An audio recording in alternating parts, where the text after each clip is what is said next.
Assalamualaikum warahmatullahi wabarakatuh. Perkenalkan, nama saya Diki Rahmawan dari Universitas Islam Majapahit dengan NIM 520061300015 akan mempresentasikan tentang praktek menyimak sebuah wawancara atau menganalisis sebuah wawancara. Ya, saksikan video berikut.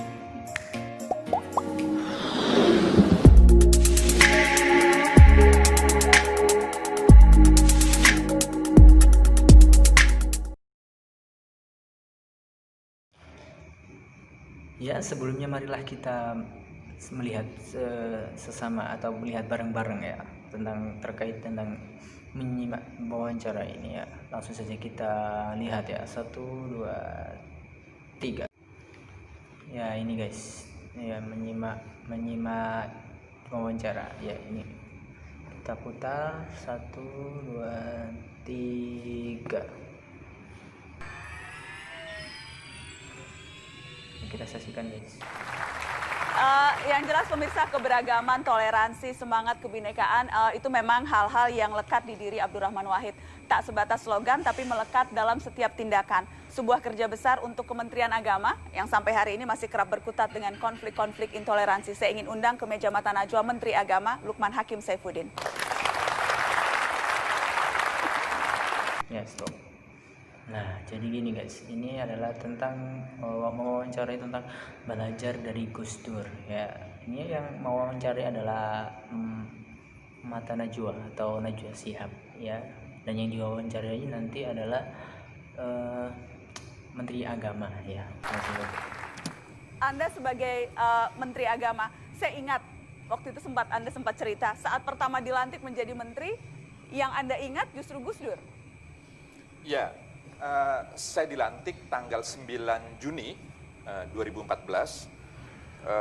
Pada saat itu langsung yang saya ingat adalah pernyataan Gus Dur yang sangat tajam. Jadi Gus Dur pernah mengatakan bahwa Departemen Agama ketika itu belum menjadi Kemenak istilahnya, itu adalah pasar. Departemen Agama itu pasar. Semuanya ada di Departemen Agama. Tempat orang bertransaksi dan lain sebagainya seperti layaknya pasar. Semuanya ada, hanya satu yang tidak ada, kata Gus Dur. Apa itu Gus? Agama itu sendiri. Agama tidak ada di Kementerian Agama. Iya, jadi... Nah, ini termasuk juga sifat toleransi ya. Sifat toleransi dari seorang Gus Dur yang sangat luar biasa, dan kita harus contoh sosok dari Gus Dur tersebut. Lalu kemudian ketika saya dilantik, tiba-tiba saya menjadi menterinya yang dinyatakan oleh Gus Dur seperti itu. Jadi betapa beban itu luar biasa. Tapi kemudian saya mengambil hikmah dari pernyataan Gus Dur itu, dan kemudian saya mengambil keuntungan yang sangat besar. Dengan pernyataan Gus Dur itulah lalu kemudian menjadi titik tolak saya untuk bersama teman-teman di Kementerian Agama untuk ayo kita berubah. Gimana kemudian Anda sebagai Menteri Agama melihat mengkonkretkan berbagai pemikiran-pemikiran itu, Mas Lukman? Keberagaman bagi Gus Dur, lagi-lagi sejauh yang saya pahami, itu tidak hanya semata sesuatu yang merupakan sunatullah gitu ya, sesuatu yang given, yang memang begitulah Tuhan menghendakinya, tapi bahkan Gus Dur memaknai keberagaman itu adalah berkah gitu, berkah dari Tuhan agar yang berbeda-beda ini bisa sama. Ini kata Gus Dur adalah keberagamaan kita di Indonesia atau negara Pancasila ini, itu adalah anugerah dari Allah Subhanahu wa taala ya, seperti itu. Saling mengisi, saling melengkapi, saling menyempurnakan antara satu dengan yang lain. Tanggapan Anda, Mbak Yeni? Betul sekali apa yang dikatakan Pak Lukman. Dan sekarang tantangan bagi umat beragama yang betul-betul beragama ini makin berat sekali. Kita melihat fenomena ISIS yang ada sekarang. Mereka mengatasnamakan gerakannya sebuah gerakan Islam. Mereka gerakan dari ISIS. ISIS adalah sebuah Islam tapi agak kayak teroris seperti itulah ISIS itu. Jadi terlalu fanatik ISIS itu ya. Gitu. Mengatakan mereka bertujuan mendirikan negara Islam, tetapi semua yang berbeda dari mereka dihabisi dengan cara-cara yang keji, dengan cara-cara yang sadis. Perlu digarisbawahi bahwasanya Indonesia dalam konteks apapun tidak bisa dijadikan sebagai negara Islam. Entah kalau hari kiamat nanti katanya kan kalau hari kiamat nanti kan seluruh dunia akan menjadi Islam semua. Itu kan di Al-Quran diterangkan seperti itu. Tapi untuk hari-hari ini, karena adanya berbedanya sebuah keagamaan, maka dari itu kita harus saling toleransi antar agama, karena di Pancasila sudah ada yang, karena kita adalah negara kesatuan Republik Indonesia yang berpedoman dengan Pancasila. Jelas buat kita ini bukan nilai-nilai Islam yang kita yakini. Salah satu cara merawat pemikiran tentang Islam yang toleran dilakukan juga oleh anak-anak muda yang membentuk komunitas Gus Durian. Komunitas ini sudah tersebar di lebih dari 100 kota. Di sini ada Mas Taufik Ali. Selamat malam, Assalamualaikum. Sudah memakai peci, ini Gus Durian sejati. Mas Taufik.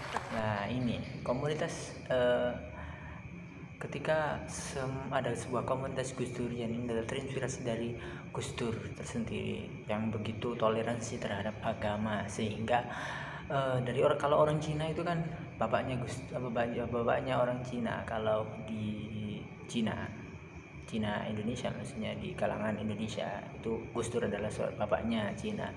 Karena saya pernah melihat fotonya Gus Dur itu ada di Bonbio, Kelenteng Bonbio, Surabaya ya. Di situ ada fotonya Gus Dur. Saya melihat sendiri itu. Apa yang Anda pahami dan yang kemudian berusaha Anda dan teman-teman Gus Durian lain lakukan untuk menyebarkan ajaran Gus Dur? Ya, Gus Durian ini sebenarnya kan istilah yang mulai populer tahun 90-an, mengacu pada Gus Dur, tapi terutama mengacu pada pandangannya, yaitu Islam yang membebaskan. Ini terkait saya kira dengan komitmen Gus Dur, bahwa Gus Dur tuh sangat peduli dengan. Nah, perlu diketahui bahwasanya Islam yang membebaskan adalah Islam di mana di situ Islam yang sangat toleransi terhadap agama yang lain, tidak terlalu fanatik terhadap agama, ya, tetapi mematuhi agama tersebut, agama perorangan, ya, karena agama pasti berbeda-beda, ya, seperti itu. Mereka yang tertindas dan mereka yang terpinggirkan. Nah, Gus Dur mengembangkan pemikiran-pemikiran keagamaan yang sangat kental berpihak pada mereka yang tertindas. Nah, di mana di situ nanti agama bisa menjadi sebuah power untuk memenangkan sebuah politik tersebut, ya.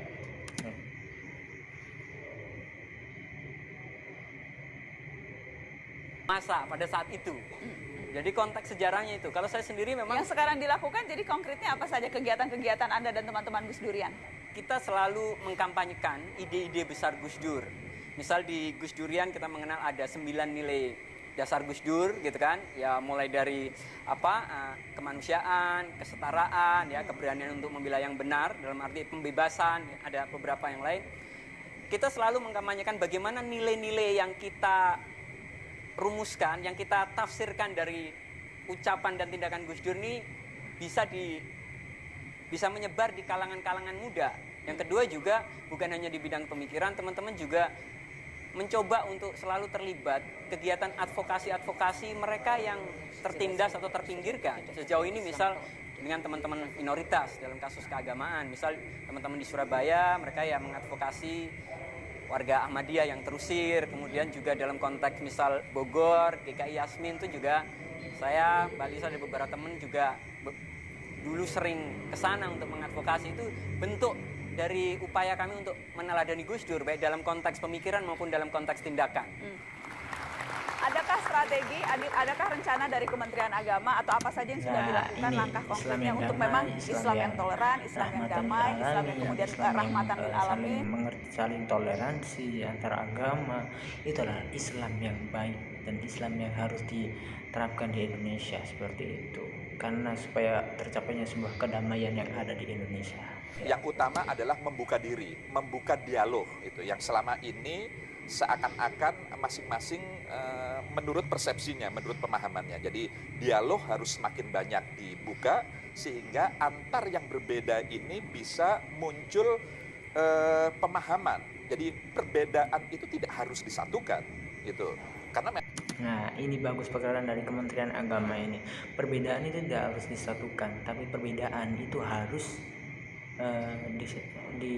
saling mengerti lah, ya begitu.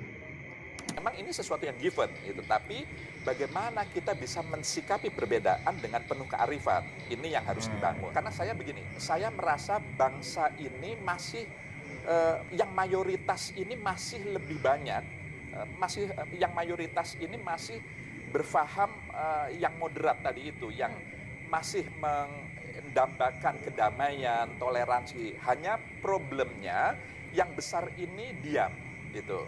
Sementara yang ini lebih apa yang ya? keras lebih vokal. Lebih vokal, lebih apalagi dalam kehidupan yang serba terbuka, sosial media yang semakin apa. Jadi oleh karenanya memang harus ditumbuhkan juga yang mayoritas ini juga untuk juga bisa lebih aktif menebarkan. Ini kalau Gus Dur masih hidup, pasti beliau yang berdiri di sini untuk stand up komedi.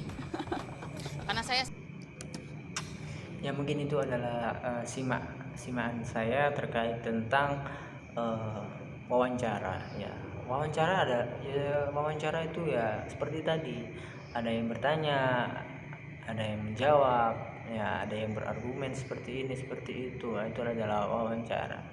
Wawancara adalah sebuah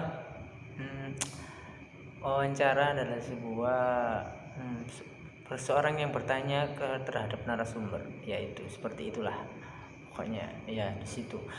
Sebagai wawancara yang cerdas, yaitu adalah wawancara yang sebelum bertanya itu menyiapkan sebuah pertanyaan, dan di situ pertanyaannya bisa dijawab secara real seperti itu. Itu adalah sebuah wawancara yang cerdas seperti itu. Ya mungkin itu yang bisa saya sampaikan. Mohon maaf bila ada salah kata maupun kata. Saya mohon maaf semaaf-maafnya, dan dukung channel ini dengan like and subscribe. Nantinya saya akan lebih semangat lagi untuk membuat channel-channel selanjutnya. Terima kasih. Saya akhiri. Wassalamualaikum warahmatullahi wabarakatuh. Bye bye.